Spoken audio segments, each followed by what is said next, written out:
इस बार हमने जनता के कार्यकर्ताओं के सहयोग से और मोदी योगी जी के आशीर्वाद से चुनाव जीता है। क्षेत्र की जनता ने 15 साल के कार्यकाल को देखा। मैंने भाईचारा पैदा किया, मैंने हर समाज को एक साथ जोड़ने का काम किया, मैंने क्षेत्र का विकास किया। इसलिए जनता मुझे चाह रही थी यहाँ से टिकट मिले और मैं जिताऊं, और जनता पार्टी ने मुझ जैसे गरीब के बेटे को टिकट दिया और जनता ने जो है चुनाव लड़ करके यहाँ कमल खिलाने का काम। जिस तरह से फोर्स गांव के अंदर लगाई गई है, गलियों में लगाई गई है, उसका उद्देश्य क्या है? लोगों में ये बात चलती रही कि लालजी वर्मा से कोई इतना आसान नहीं कि लालजी वर्मा से उनकी सीट कोई छीन लेगा, समाजवादी पार्टी से छीन लेगा। तो अंबेडकर नगर की कटेरी का चुनाव फाइनल हो गया। 20 तारीख को वोटिंग पड़ा, आज 23 तारीख को रिजल्ट सामने आ गया। और रिजल्ट आने से भाई साहब कुछ लोगों को तो रात में नींद भी नहीं आने वाली। अंबेडकर नगर की कटेरी या अंबेडकर नगर पूरा बसपा का गढ़ हुआ करता था, फिर बसपा का गढ़ छीन लिया समाजवादी पार्टी ने, फिर ये समाजवादी का गढ़ बना। अभी अगर फिलहाल में देखें तो मौजूदा समय में 4 विधायक समाजवादी पार्टी से हैं, एक सांसद लालजी वर्मा जी हैं। इन्हीं की सीट खाली हुई थी कटेहरी, और यहाँ से भारी मतों से, भारी वोटों से के साथ जीत होती है धर्मराज निषाद की, यानी कि भाजपा की। देखिए, आप सीधा सीधा सोचो कि 32-33 सालों के बाद भाजपा ने वापसी की है। और भैया वापसी ऐसी नहीं की कि सिर्फ वापसी की है, पूरे जोरों शोरों बाजों गाजों दबदबे के साथ वापसी की है। 34-34.5 हजार वोटों से जीतना हल्की बात नहीं होती।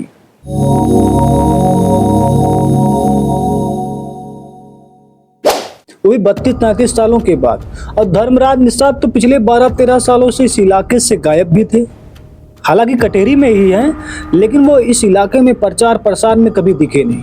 इसी उपचुनाव को लेकर सबसे ज्यादा जो बातें चल रही थी, कैंडिडेट प्रत्याशी बीजेपी से होंगे, द्विवेदी जी होंगे, अजीत सिंह जी होंगे, लेकिन इसके बावजूद टिकट मिलता है धर्मराज निषाद को। जब धर्मराज को निषाद को टिकट मिला तो ऐसा हुआ कि बैकवर्ड हो गए, मजबूत हो गई, लेकिन फिर भी उम्मीद है समाजवादी पार्टी जीतेगी, गढ़ है उनका। लोगों में ये बात चलती रही कि लालजी वर्मा से कोई इतना आसान नहीं कि लालजी वर्मा से उनकी सीट कोई छीन लेगा, समाजवादी पार्टी से छीन लेगा। लेकिन आप सोचिए, समझिए इस बातों को कि भाजपा का वापसी होता है 33-32 सालों के बाद, इतने जोरों शोरों के साथ, इतने बड़े वोटों के साथ। अरे भैया, आप 4-5-6 चुनाव देखेंगे तो इस चुनाव में लालजी वर्मा इस जीत के मुकाबले कहीं दिखते नहीं। इतनी बड़ी जीत उनकी मुझे नहीं लगता कि टांडा वाला मैंने देखा नहीं, या टांडा वाला क्षेत्र का। लेकिन 2 बार के चुनाव अगर हम देखेंगे तो लालजी वर्मा कहीं नहीं है। एक बार 6,500 से जीतते, एक बार 7,500 से जीतते। मतलब इस इतनी बुरी तरीका से हार हुई है यहाँ समाजवादी पार्टी की। और समाजवादी पार्टी की सिर्फ यही नहीं हुई है, 9 सीटों का चुनाव रिजल्ट फाइनल हुआ। 9 सीटों में कुछ सीटें ऐसी हार गई है जो समाजवादी पार्टी या भाजपा के लिए जीतना बहुत मुश्किल था, समाजवादी पार्टी के लिए जीतना बहुत आसान था।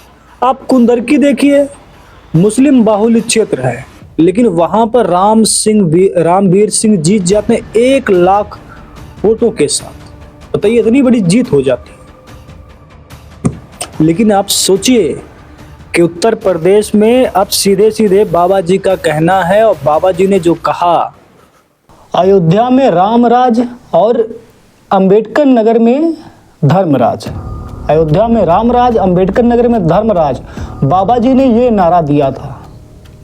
और इस देश, अगर हम चुनाव के जो रिजल्ट आया उसके हिसाब से देखें तो बाबा जी इस चीज में कामयाब हो गए, अच्छे से कामयाब हो गए भैया। यहाँ पर आप देखिए कि भाजपा, भाई साहब, आप मेरे हिसाब से, मैंने अभी कुछ दिनों पहले एग्जिट पोल बनाया था, उसमें बताया था कि भाजपा जीतेगी। मैंने ये नहीं बताया था कितने जीतेगी, लेकिन मैंने ये बताया था, कुछ लोगों ने कहा अरे इतना आसान है भाजपा को जीतना यहाँ लालजी वर्मा जी को होते हुए। नहीं भैया, क्योंकि जब हम लोगों के बीच में जा रहे थे तो लगभग मान चलिए, हम ऐसे बता देते हैं, 20 लोगों के बीच में अगर हम गए तो हमें लगभग 13 लोग जो मिल जाते जो कहते थे भाजपा जीतेगी या भाजपा जीत सकती है, हम सोच रहे हैं भाजपा जीते। और उसमें से 2 लोग मिल जाते जो कहते थे बसपा जीतेगी, 5-6 लोग मिल जाते थे जो कहते थे समाजवादी पार्टी अखिलेश यादव जीतेंगे। लेकिन अब यही चीज़ें देखकर मैंने ये बताया था कि समाजवादी पार्टी और भाजपा जिस प्रकार से इलेक्शन हुआ, जिस प्रकार से वीडियो सामने आया कि खास करके एक वर्ग को बैरिकेडिंग लगा के रोका गया, प्रशासन का इतना दबाव था, तो इस वजह से मुझे लगने लगा था कि जीत का करीब लगभग हो जाएगा, मान लीजिए 10,000 के अंदर जीत हार होगी। लेकिन इतनी बड़ी जीत भैया, मैंने सच बताऊं तो मैंने कभी नहीं सोचा था। और बीजेपी के लिए बहुत बड़ी बात है ये। 9 सीटों की उपचुनाव होती है, 7 सीटें बीजेपी जीत जाती है। कुंदर की सीट जीत जाती है बीजेपी, कुंदर की सोचो मुस्लिम बाहुल्य क्षेत्र, वहाँ कुंदर की जीत जाती है। मीरापुर में अच्छा उससे बढ़िया चुनाव जो लड़ा गया है मझवा सीट पे लड़ा गया है। मझवा सीट पे जो सुष्मिता मौर्य हैं, सुषमा ज्योतिबेंद्र हैं और सुष्मिता मौर्य जी हैं थे, इन दोनों में अच्छी लड़ाई हुई। हालांकि जीत वहाँ बीजेपी की हुई, पर लड़ाई काफ़ी अच्छी थी क्योंकि ये सीट बीजेपी के पास थी। तो ये लगभग मान चलिए लगभग शाम के लगभग 3-4 बजे तक लगता था कि हो सकता है सपा निकल सकती है, लेकिन देखो वहाँ भी हार गई। लेकिन भाई साहब ऐसे अब सभी का अपना अपना मानना होता है। समाजवादी पार्टी कहेंगे कि जो है इतना प्रशासन का दबाव किया, प्रशासन ये चुनाव जीती है, और जिसका सरकार होता है वही चुनाव जीतती है। चलो सारी बातों को मान लिया जाता है, पर आप सोचिए इतनी बड़ी जीत, 1 लाख वोटों से कुंदरकी में जीत हो जाती है भाजपा की। भैया कुल मिला के सीधी सी बात ये है कि इस बात को आप भी मान लो, समाजवादी पार्टी भी मान लें। अब चाहे उनका जो कहना हो दबाव बनाएंगे, प्रशासन जितवाएगा, पुलिस वाले जितवाएंगे, अधिकारी जितवाएगी, कोई भी जितवाए, लेकिन बाबा ने अगर जो सीट चाहा वो जीत लेंगे। और मैं एक बात और बता देना चाहता हूँ अब इसी टाइम पर कि जो मिल्कीपुर की अयोध्या है कोई बचा नहीं सकता, कोई बचा नहीं सकता। समाजवादी पार्टी के पास एक रास्ता, अगर वो मिल्कीपुर की सीट जीत लेती है उपचुनाव में, तो भैया हो जैसे बरकरार थी तैसे फिर बरकरार हो जाएगी। लेकिन उससे भी बहुत कुछ बनने वाला नहीं क्योंकि वो उसी की सीट थी। लेकिन भाई साहब समझो, बात को समझो। कुछ लोग कहते थे करे यार तुम वर्मा हो, तुम्हारा नाम सौरभ वर्मा है तो तुम वर्मा वाला करते हो। नहीं भैया, आप खुद सोचिए, सीधी सी बात है। मुझे लगता है कि जो भाजपा के समर्थक हैं, भाजपा के कार्यकर्ता, भाजपा के नेता हैं, इनसे जब वो खुद अंदर अंदर सोच रहे होंगे कि इतनी बड़ी जीत कैसे हो गई। बाहर से भले कहते हैं हाँ हमारी पार्टी जीत रही थी, हम लोग जीत रहे थे, लेकिन सीधी सी बात भैया, इतनी बड़ी जीत किसी ने नहीं सोची होगी, किसी ने नहीं सोची होगी। मैं धर्मराज निषाद जी को बधाई देता हूं कि आपकी बहुत बड़ी जीत हुई है। जनता ने आपको जननायक माना है, आप पे विश्वास दिलाया है, और विश्वास दिलाया मतलब विश्वास किया है। और अभी आपको जनता के प्रति अच्छे अच्छे काम करने चाहिए।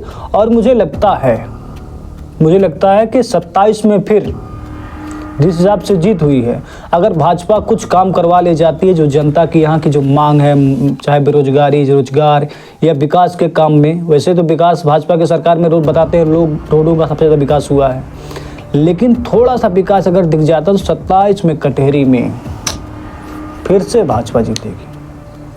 धन्यवाद। सबसे बड़ी जीत है भाजपा की अंबेडकर नगर की कटहरी में, वो भी 33 सालों के बाद वापसी। धन्यवाद, नमस्कार।